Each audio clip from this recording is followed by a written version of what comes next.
Allah Bapa dan di dalam nama anaknya Tuhan Yesus Kristus dan di dalam nama Roh Kudus Khalik langit dan bumi. Amin. Marilah kita sama-sama mengucapkan doa kita. Ya Tuhan Allah, berkatilah kami dan sinarkanlah wajah-Mu bagi kami yang bersekutu di tempat ini. Amin.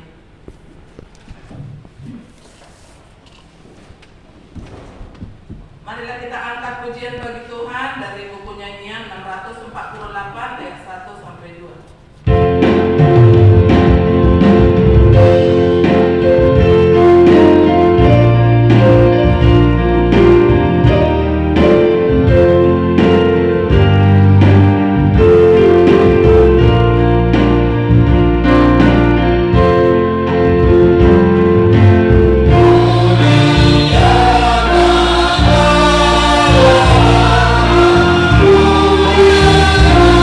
Oh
tanggal di gereja dan evangelisasi Pertanianan udah tertera di situ, masih sama dengan seperti biasa. Yang kedua, statistik kehadiran jemaat. Kehadiran jemaat Minggu 28 September 2025 sebanyak 17 orang. Kehadiran sekolah minggu pada Minggu 28 September 2025 sebanyak 9 orang. Kehadiran pada ibadah Pertanianan 1 Oktober 2025 sebanyak 15 orang. Titik atau pengumuman. Yang pertama, ibadah minggu. Dengan mengucap syukur kepada Tuhan, dihimbau kepada semua agar semakin rajin beribadah di gereja serta mengikuti ibadah kategorial. Ibadah masuk pukul 10.30 WIB, dilayani pendeta, pimpinan dan unsur pimpinan majelis jemaat HKIP Penerangan. Yang kedua, sarana dan prasarana pelayanan HKIP Penerangan. Pimpinan majelis jemaat HKIP Penerangan menyampaikan terima kasih banyak terhadap seluruh jemaat dan simpatisan yang bisa tetap hadir beribadah dan yang berbagi tanda syukur melalui persembahan bulanan dan ucapan syukur atau janji iman. Doa kita, Tuhan semakin memberkati kita semua dengan seluruh yang kita kerjakan sesuai dengan kehendak Tuhan. Yang ketiga, tempat ibadah. Sebagaimana yang sudah kita ketahui telah diwakilkan setiap minggu, kita masih tetap beribadah di tempat ini menunggu proses pendirian gereja HKIP Penerangan terrealisasi. Mari kita sama-sama berusaha agar rencana kita bisa terwujud atas pertolongan tangan Tuhan. Yang keempat, realisasi keputusan rapat tanggal 16 Februari 2025. Untuk merealisasikan keputusan rapat Majelis Jemaat tanggal 16 Februari 2025 mulai bulan Maret, kita sudah mulai kumpulkan kewajiban minimal 100.000 per kakak khusus untuk biaya pembelian tanah lokasi berdirinya gereja HKIP Penerangan Jambi. Nomor 5, ibadah keluarga atau pertanianan Rabu 08 Oktober 2025 karena kondisi dan situasi sesuai yang dimohonkan di grup WA, maka ibadah gereja, ibadah keluarga kita laksanakan di rumah masing-masing. Yang keenam, surat masuk dari Komper PDIB Jambi, Komisi Perhimpunan Persekutuan Gereja-Gereja di Indonesia atau Komper PGI Wilayah Jambi, nomor 010 garing Komper PDWI Jambi garing 10 2025 perihal ibadah rutin bulanan Komper PGIW Jambi. Kepada yang terhormat pendeta pimpinan jemaat atau ketua Komisi Perempuan Gereja-Gereja anggota PGI Wilayah Jambi di tempat, salam sejahtera dalam kasih Tuhan Yesus Kristus.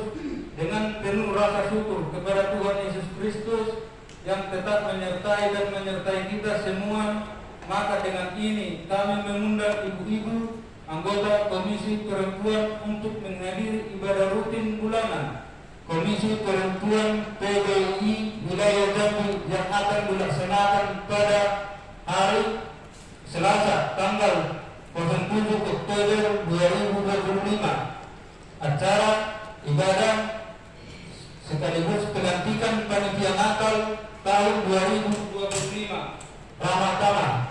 Waktu pukul 15 WIB sampai dengan selesai. Tempat Gereja BKPS Kota Baru, Jalan Lapangan Tembak nomor 12, Komplek Gereja Kota Baru Bandung. Demikian undangan ini kami sampaikan.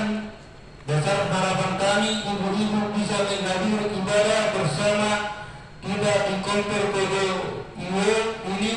Kiranya kasih Tuhan Yesus Kristus menyertai dan memberkati kita semua.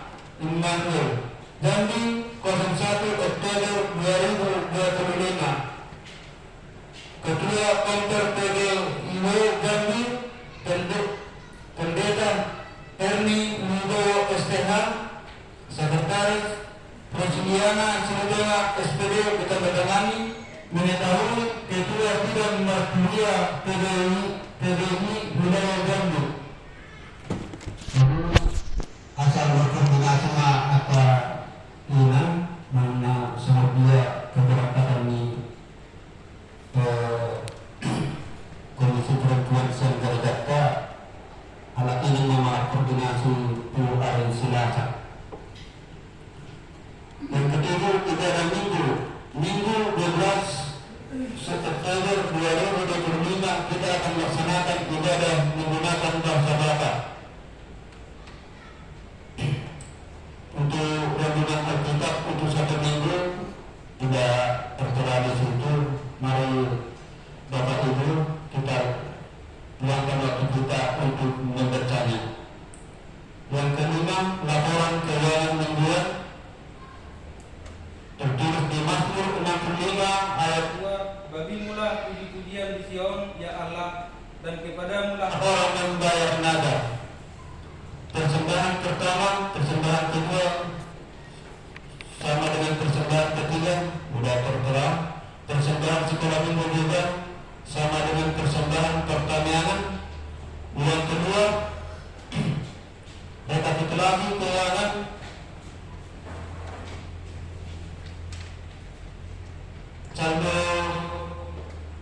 saldo kas sampai dengan tanggal 26 bulan 9 2025 sudah tertera di situ.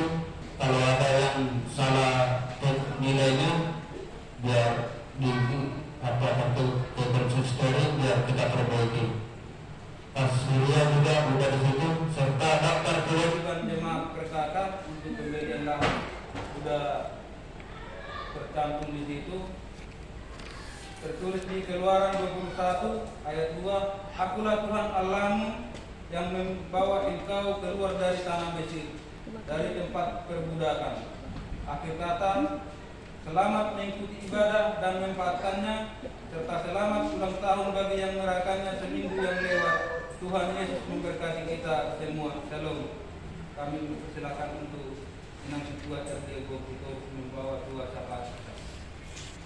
Bacanya secara responsorial. Saya akan memulainya dari ayat 12, Bapak Ibu dan saudara-saudara yang terkasih, dari 13 begitu seterusnya sampai dengan ayat yang ke-17. Demikian firman Tuhan.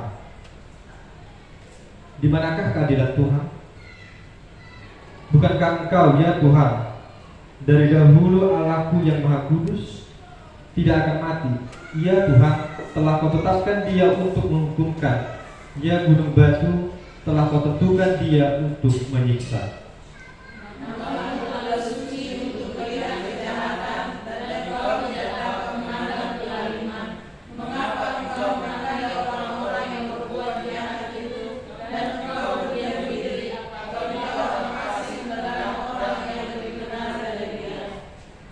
Engkau menjadikan manusia itu seperti ikan di laut, seperti binatang-binatang melata yang tidak ada pemerintahnya. Semuanya mereka ditariknya ke atas dengan kail, ditangkap dengan pukatnya, dan dikumpulkan dengan payahnya. Itulah sebabnya ia bersukaria dan bersorak-sorai.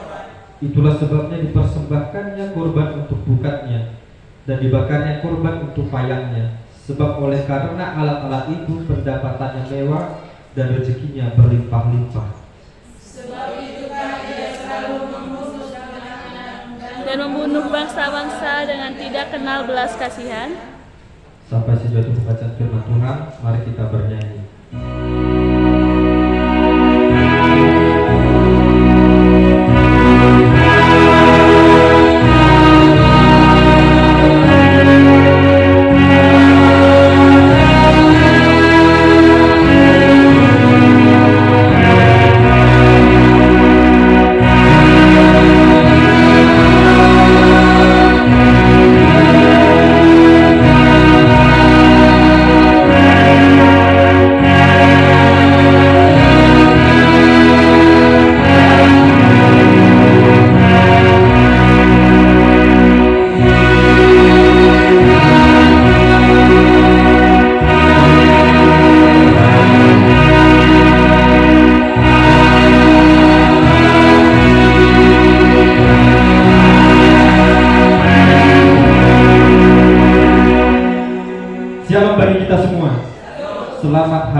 Bapak Ibu dan saudara-saudari terkasih di dalam nama Tuhan Yesus Kristus, tadi kita telah membaca nats firman Tuhan dari Habakuk 1 ayat 12 sampai dengan ayat yang ke-17 dengan tema Tuhan Allah Maha Kudus dan Maha Tahu. Kita terkasih di dalam nama Tuhan Yesus Kristus, mungkin di dalam hidup kita, dalam hidup ini kita sering bertanya-tanya dalam hidup kita, entahkah apa yang terjadi, entahkah apa yang telah terjadi, ataupun apa yang akan terjadi di masa yang akan datang.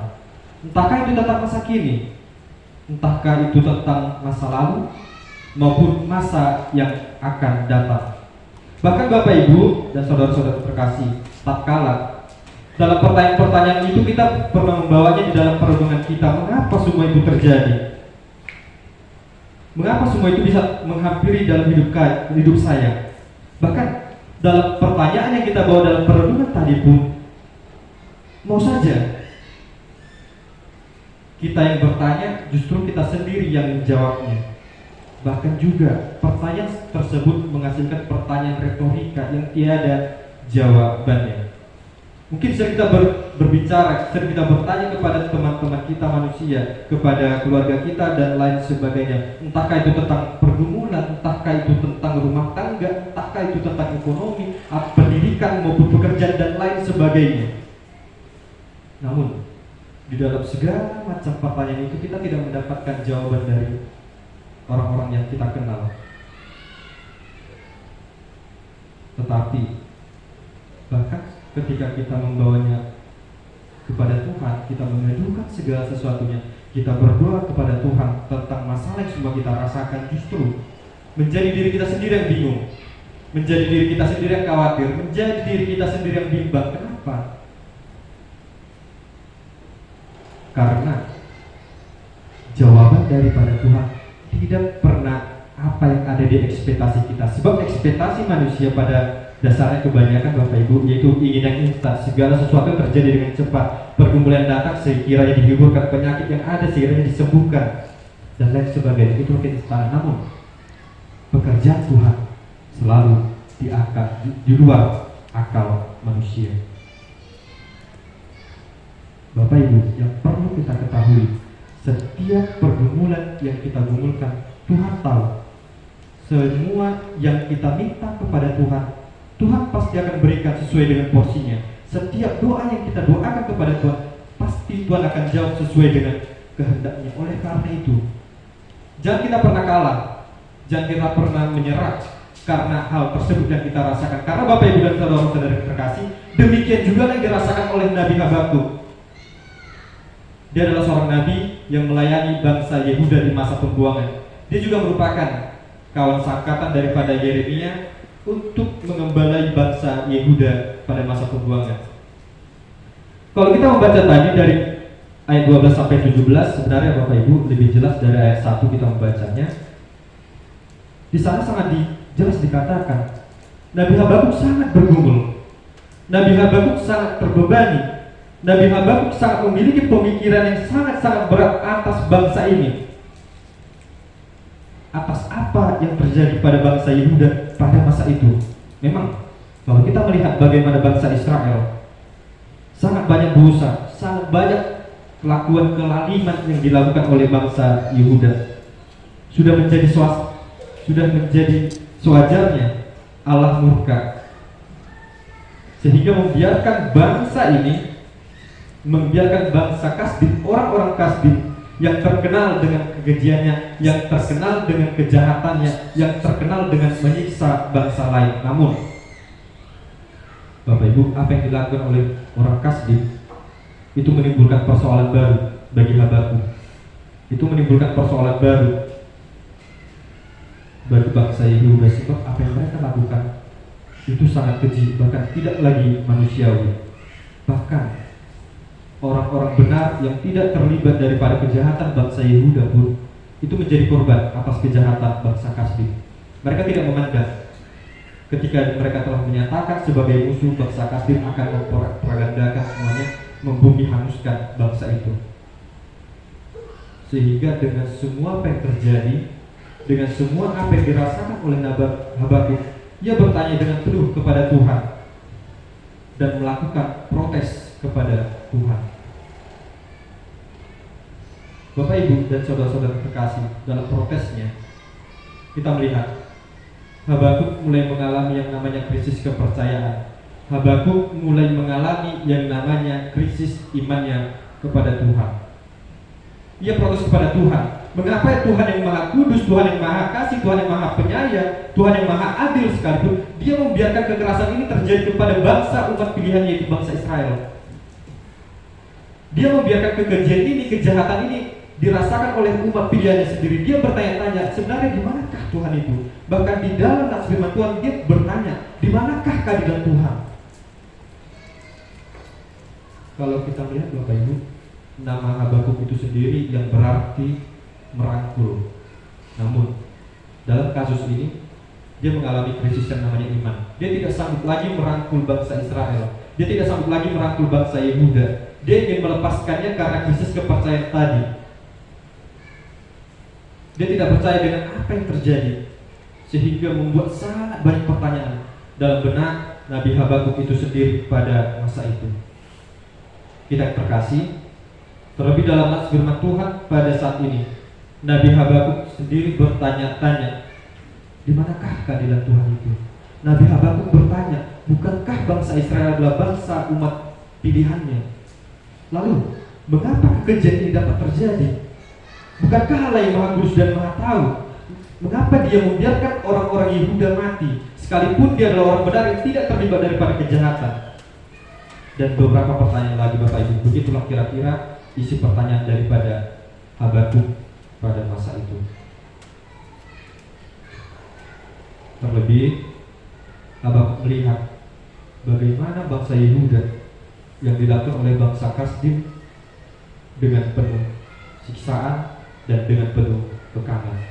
Kalau kita melihat Bapak Ibu ayat 14 sampai dengan 15, saya akan membacakannya. Engkau menjadikan manusia itu seperti ikan di laut, seperti binatang-binatang melata yang tidak ada pemerintahnya.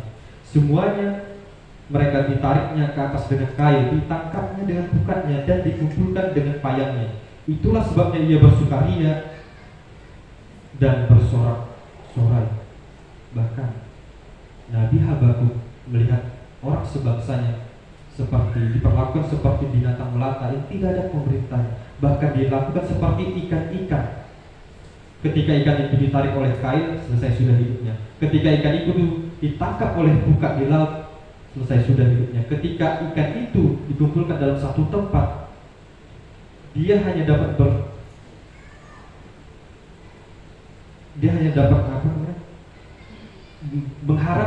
berharap oleh si pemberi makan itu tadi, yaitu orang Kasdim, dan ikan tersebut adalah orang Yehuda.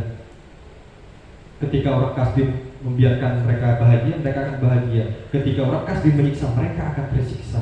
Begitulah gambaran kira-kira Bapak Ibu kehidupan bangsa Yehuda pada masa itu. Sehingga melalui penjarahan ini, melalui penjajahan oleh orang Kasdim, mereka menjarah harta orang Israel dan menjadi kaya, dan harta yang berlimpah-limpah, seperti dikatakan ayat 16 tadi. Namun kita terkasih, walau kenyataannya demikian, Habakuk dia tetap ingin percaya kepada Tuhan. Dia tetap ingin percaya kepada Allah Israel yang adalah Maha Kudus dan gunung batu baginya. Ia berseru dan memohon pertolongan kepada Tuhan atas sikap semena-mena yang dilakukan oleh orang Kasdim. Artinya, sekalipun Habakuk mengalami krisis keimanan akan Tuhan, dia tidak akan mengikuti jalan bangsa Israel yang berpaling kepada Tuhan. Dia yang penuh pertanyaan, dia yang penuh pergumulan, namun Tuhan obati dengan pemikirannya. Dari kisah ini Bapak Ibu, kita ingin belajar dua hal. Yang pertama, dari kisah ini kita belajar menyelesaikan konflik yang terjadi dalam kehidupan kita bersama. Terkadang Tuhan mengizinkan orang-orang yang garang, orang-orang yang jahat untuk membungkam orang-orang yang sombong. Kalau kita melihat, saya pernah membaca satu artikel dalam ilmu resolusi konflik, apa yang dilakukan Tuhan terhadap bangsa Yehuda itu disebut sebagai menaikkan eskalasi konflik. Artinya, untuk menaklukkan yang jahat, untuk menaklukkan yang keras kepala dan yang menaklukkan orang yang bertindak sewenang-wenang, maka pihak lain haruslah lebih garang. Tetapi satu hal yang perlu kita waspadai Bapak Ibu adalah jangan kegarangan tersebut kita menjadi kebablasan sehingga menimbulkan kejahatan, sehingga apa yang kita lakukan jauh daripada Tuhan dan ketidakadilan yang baru hadir oleh karena kita. Sebab sebagai orang percaya, Tuhan memanggil kita menjadi terang dan garam dunia, bukan hanya untuk berdiam diri untuk selamat, bukan hanya untuk sekedar mencari aman agar tidak dijajah. Saat ketidakadilan terjadi pada diri kita dan kebenaran itu dimanipulasi, mari kita harus berani menyatakan kebenaran Allah dengan cara damai dan membangun. Mungkin kita sering melihat di sosial media, entahkah kita melihat langsung bagaimana orang Kristen ditindas, rumah ibadah ditutup, persekutuan orang-orang beriman dibubarkan dan lain sebagainya. Kita melihat tidak ada yang namanya pembentrokan dari sisi Kristen, sebab sangat jelas firman Tuhan mengatakan, walaupun sangat sulit dilakukan, bahkan hati kita pun menjadi teriris, kasihilah musuhmu dikatakan. Inilah yang ingin Tuhan katakan kepada kita. Ketika semua terjadi, mari kita menyatakan kebenaran Allah dengan cara damai dan membangun. Mari kita berdoa agar kita dijadikan alatnya untuk melawan segala bentuk kejahatan dan ketidakadilan. Kita memohon agar Tuhan Allah yang kita sembah pada saat ini memberikan hikmat yang kita perlukan dalam melakukan panggilan tersebut. Dan pembelajaran kedua yang akan kita renungkan dalam hidup kita masing-masing Bapak Ibu, kita melihat seperti kehidupan sang nabi, yaitu Nabi Habakuk. Kita juga pasti pernah mengalami kehidupan yang sangat penuh dengan pertanyaan-pertanyaan yang tidak ada terjawab. Kita datang kepada Allah di dalam doa, kita mengeluh kepadanya, namun seolah-olah Tuhan itu diam. Kita meminta kepadanya, namun seolah-olah Tuhan itu tidak menjawab. Namun seperti yang tadi saya katakan, Tuhan bekerja di luar akal manusia, di luar ekspektasi manusia. Kita melihat kesewenang-wenangan yang terjadi dan keadilan seolah-olah lenyap dari bumi. Tetapi perlu kita ketahui Bapak Ibu, bukan berarti Tuhan tidak bertindak sama sekali. Tuhan bekerja di balik layar yang akan senantiasa berperang bagi kita. Namun memang kita sebagai manusia, keterbatasan, pergumulan yang tiada jawabannya, kadang muncul pemikiran, apakah Tuhan yang saya adukan ini, apakah Tuhan yang saya memberikan pertanyaan adalah benar-benar Tuhan? Mengapa dia tidak memberikan jawaban? Sekilas mungkin ada muncul pertanyaan. Mungkin ada juga muncul pertanyaan, mengapa saya rajin ibadah, saya rajin berdoa, saya rajin bersekutu dengan Tuhan, tetapi dia yang tidak pernah datang ke gereja sama sekali, yang tidak mengenal Tuhan, hidupnya lebih makmur. Muncul pertanyaan. Lalu muncul pertanyaan, mengapa kehidupan dia lebih baik daripada saya? Mengapa dan mengapa? Sering kita bertanya, di manakah keadilan Tuhan? Namun Bapak Ibu, keadilan Tuhan itu sifat daripada Allah adalah maha kasih dan dia maha adil. Tuhan pasti akan bekerja dan akan memenuhi kita sesuai dengan porsi kita masing-masing, sesuai dengan kehendaknya terhadap kita. Dari misteri kehidupan ini kita dapat belajar untuk menggapai Tuhan dengan keyakinan bahwa dia adalah sumber jawaban yang berdaulat dalam hidup kita. Oleh karena itu Bapak Ibu, sekalipun pergumulan itu ada pada kita, sekalipun kesusahan itu ada pada kita, sakit penyakit, kesulitan ekonomi, masalah dalam keluarga dan lain sebagainya, bahkan pekerjaan sekalipun, mari kita senantiasa tetap dalam Tuhan. Mari kita buang pemikiran-pemikiran bahwasanya Tuhan itu tidak adil. Mari kita buang pemikiran bahwasanya itu Tuhan tidak tahu apa yang kita rasakan. Tuhan tidak menjawab, sebab tangan Tuhan tidak kurang panjang untuk menolong orang yang mau berseru kepadanya, untuk menolong orang yang meminta kepadanya dalam doa. Amin. Mari kita bernyanyi.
Ya Allah Bapa yang di surga, kami mengaku bahwa Tuhan adalah sumber dari segala karunia yang melimpah dalam kehidupan kami masing-masing. Sebahagian daripada karunia itu kami serahkan kembali sebagai persembahan kepada Tuhan. Terimalah dan berkatilah persembahan umat-Mu ini, agar dapat kami pergunakan untuk pekerjaan dan pelayanan kerajaan Tuhan di dunia ini. Bukalah hati kami untuk mengenal betapa banyak berkat dan karunia yang kami peroleh dari Tuhan, supaya kami senantiasa bersyukur kepadamu di dalam nama Tuhan Yesus Kristus Tuhan kita, Tuhan kami. Amin. Marilah kita sama-sama mengucapkan doa Bapa kami. Bapa kami di surga, dikuduskanlah namamu, datanglah kerajaan-Mu, jadilah kehendak-Mu yang seperti di surga. Berilah kami rezeki pada hari ini, makanan kami secukupnya, dan ampunilah kami akan kesalahan kami, seperti kami juga mengampuni orang yang bersalah kepada kami. Dan jangan membawa kami dalam pencobaan, tetapi lepaskanlah kami daripada yang jahat.